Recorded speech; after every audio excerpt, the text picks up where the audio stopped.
दोस्तों नमस्कार, Kamran news point में आपका हार्दिक स्वागत है। RGIPT जायस में भारतीय परिप्रेक्ष्य में तेल गैस का उत्खनन उत्पादन विषय पर कार्यशाला।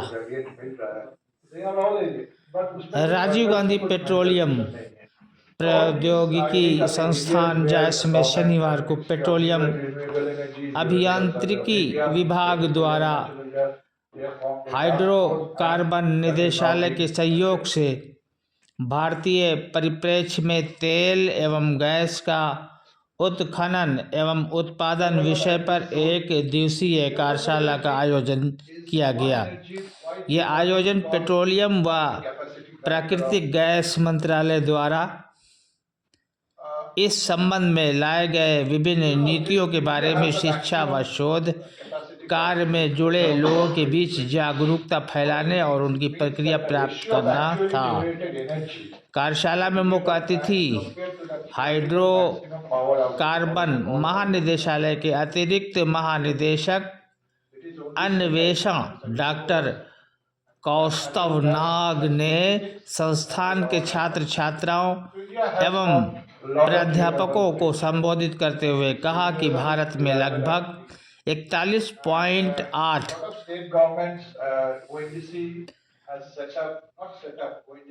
बिलियन टन तेल रिजर्व है, जिसमें से 25 बिलियन टन तेल का उत्पादन किया जा सकता है। उन्होंने कहा, हाइड्रोकार्बन उद्योग भारत के सकल घरेलू उत्पादन में 15% तक योगदान कर रहा है और वर्ष 2050 तक भारत में ऊर्जा की मांग दोगुना होने की संभावना है। डॉक्टर नाग ने कहा कि भारत में वर्ष 2050 तक 1.9% की दर से ऊर्जा की मांग बढ़ने की संभावना है, जबकि उस समय दुनिया के देशों में 2.6% की दर से मांग घटेगी। इस अवसर पर उन्होंने हाइड्रोकार्बन उत्खनन व लाइसेंसिंग नीति, राष्ट्रीय भूकंपीय परियोजना, ऑयल फील्ड नियमन व विकास नीति, ओपन एक्रेज लाइसेंसिंग नीति, तेल उत्पादन हेतु लघु क्षेत्र खोज नीति आदि के बारे में भी विस्तार से चर्चा की। संस्थान के छात्रों से चर्चा करते हुए डॉक्टर नाग ने कहा कि प्रधानमंत्री द्वारा 50 नीति की घोषणा की गई है, जिसके अंतर्गत भारत ने वर्ष 2030 तक जैव ईंधन का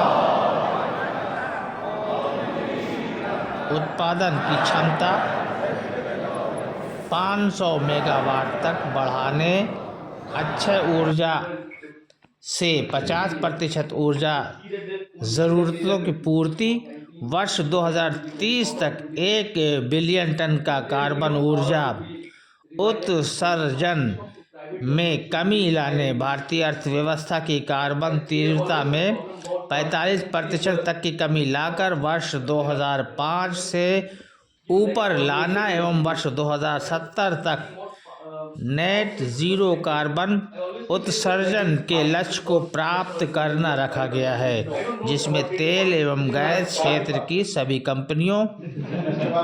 कंपनियां अपने संगठनों के लिए लक्ष्य निर्धारित कर योगदान दे रहे हैं। कार्यशाला में संस्थान के निदेशक professor Alok Kumar Singh, oil India limited के उप मुख्य भूभौतिकीविद सुभियान दास गुप्ता, पेट्रोलियम व प्राकृतिक गैस मंत्रालय के अधिकारी रघु राम कृष्णा, विभागाध्यक्ष प्रोफेसर सतीश कुमार सिन्हा, संस्था के प्राध्यापक doctor Shivanjali Sharma, doctor Amit Saxena, doctor Shailendra Kumar, doctor Neeraj Kumar, So there is doctor no scope of Gargi bias. It Shrivastava, is completely कुल based सचिव on, Jitendra it is Prasad, based on the committed PhD programs that they एवं say. How बीटेक many के wells they will drill, how many सैकड़ों 2D, how many छात्र 3D kilometers they will छात्राएं do, उपस्थित थे। along with Kamra news point just से because the मैं Waheed committed work Abbas, program Naqvi. passed, and next portion remains wherein they also say कि what portion of revenue they will share with us. The profit that there are two components. One is on production, there is a royalty being paid to the government or to the state government, central government or state government. That is mandatory, there is no change in that. However, once the profit comes in, after production, after reductive cost, and there's something called profit petroleum, which is shared between the government and the operator, जो produce करता है. उस production का जो profit का share कितना वो सरकार को देगा, that is the economic portion which also is open and based on which the tender is awarded or the block is awarded. So there is no bias in it. Right? I hope I answered the question. Put things in perspective. The current, sir, with your permission, the current जो अभी under consideration है award करने के लिए, we have gone in for around 15 blocks were gone in for bidding, in which ONGC has applied for what, sir? 14 blocks? 14 or 15 blocks, whereas private operator Vedanta has bid for all 20 blocks. It also depends on their assessment. It is not what the government can do. Government is giving them the data. They will have to see whether they will be able to, suppose they get a block, whether they will be able to get rigs, get the infrastructure in place and do it. So before bidding, they do their techno analysis to a certain extent. Whether it will be profitable for them, whether they will be able to do it, the multiple factors are for them to consider. And I don't think the government can, in a way, we can encourage people asking them to come and bid, but you cannot force someone to bid, right? In the uses of gas, what's the strategy for gas hydrates or CA gas? What's the strategy? What is the government initiatives for developing the R&D activities for the gas hydrates?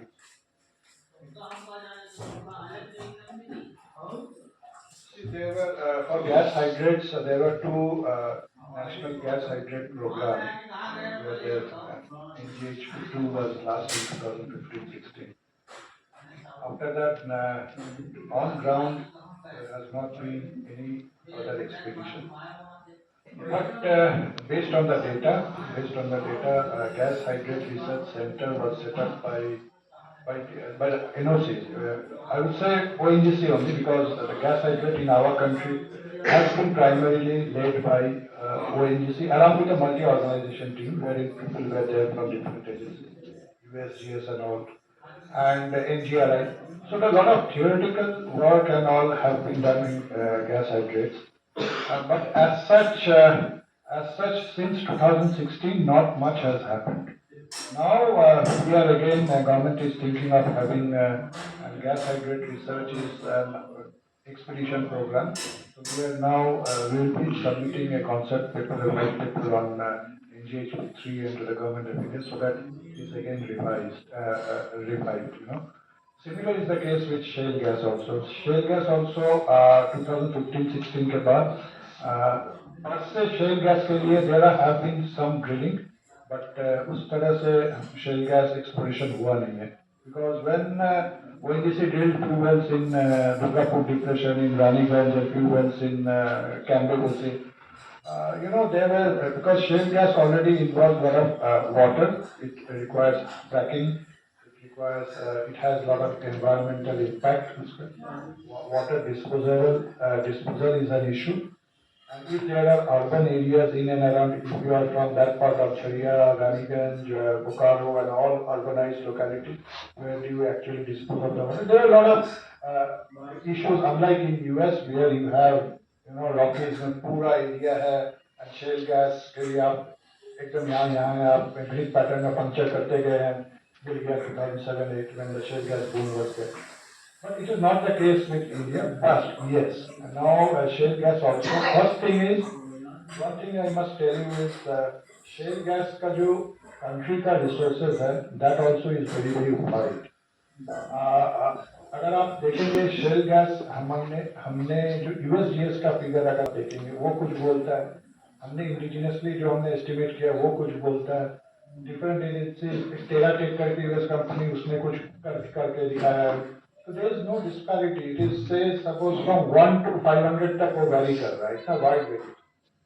हम लोग जो अभी hydrocarbon resource assessment की study जो मैं अभी हम लोग मेंशन किया था, हम उसमें शेल गैस का भी रीअसेसमेंट करेंगे, गैस हाइड्रेट्स का भी रीअसेसमेंट करेंगे, and then we are also because we need to have lot of new data के बेसिस में we have seen gas hydrate, we have seen BSR in Andaman cyclic, हमने भी देखा है उसमें है.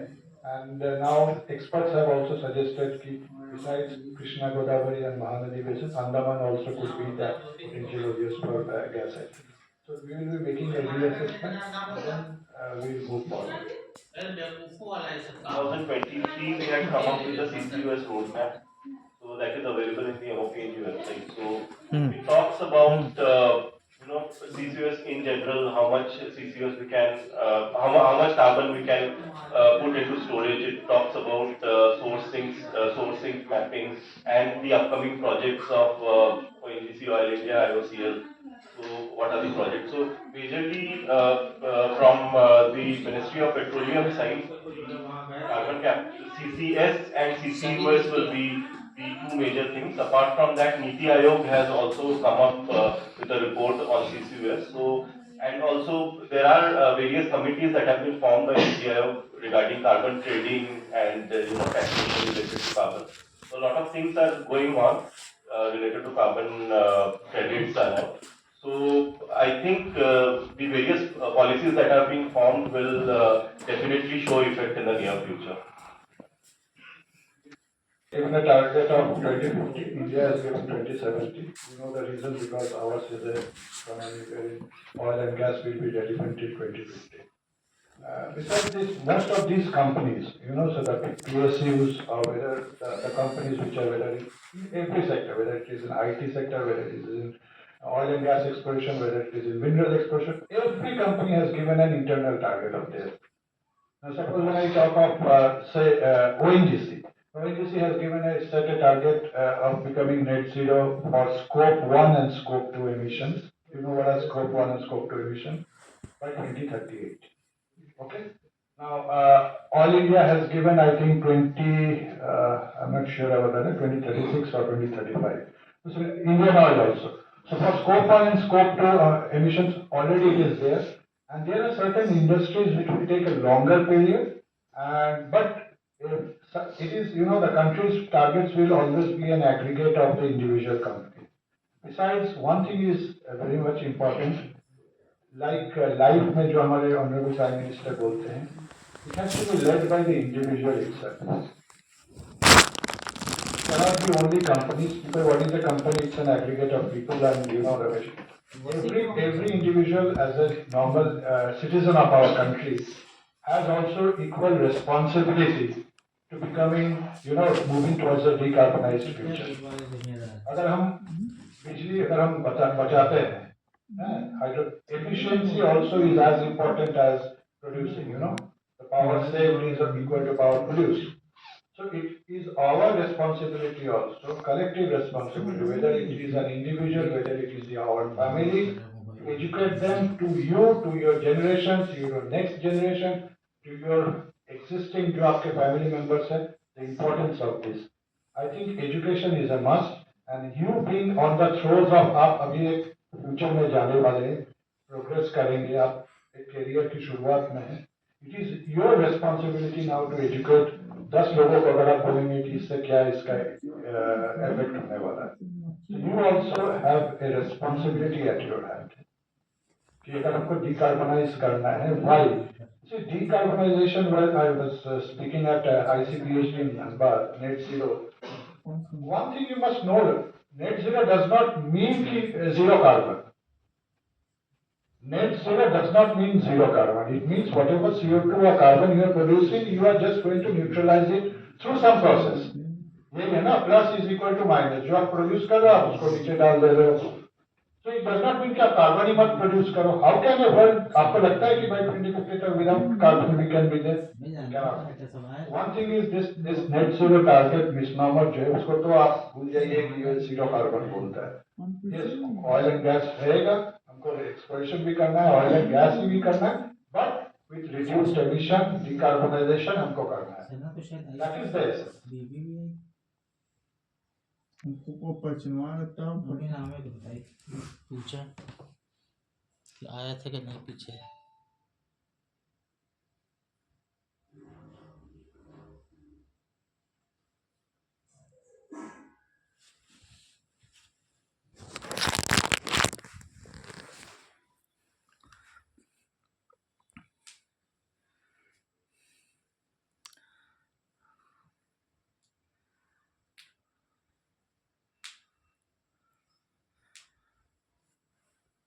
REI